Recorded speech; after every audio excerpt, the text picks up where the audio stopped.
是小星星，现在我在 Apple 好黑啊饭店。然后我告诉你，我昨天睡觉的时候，我们那两只最大的猪，那个在那里，我睡在中间，然后爸爸睡这，妈妈睡最旁边，你知道吗？他们根本就是打呼的合唱团哦。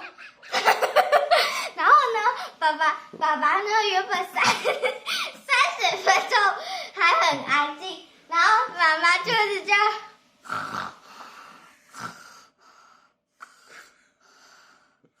然后呢30分钟后换爸爸，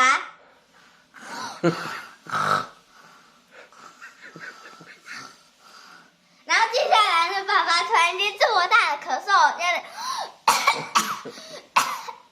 然后本来我快要这样子睡着了之后呢，我就突然间被爸爸那个咳嗽吓到，然后我就眼汪汪的看得到，我就会这样 ，Hello， 你好吗？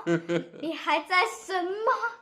我呢，现在睡不着呀。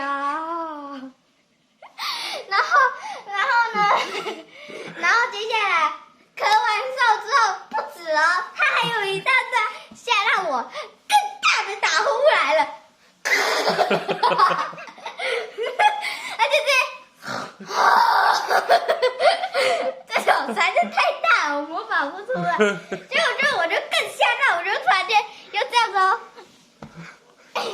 然后之后呢，我就想说，我想躲在里面，应该听不到，我就这样躲在这个下面哦。然后结果就没办法呼吸，然后他们打呼声反而更大声。然后我呢就不知道为什么。我就这样子哦，看一下爸爸，然后再转过去看一下妈妈，然后接下来往天上看一下耶稣，问他说我要怎么办？我睡不着。接下来，我主耶稣告诉我一个办法，被真的听不到了。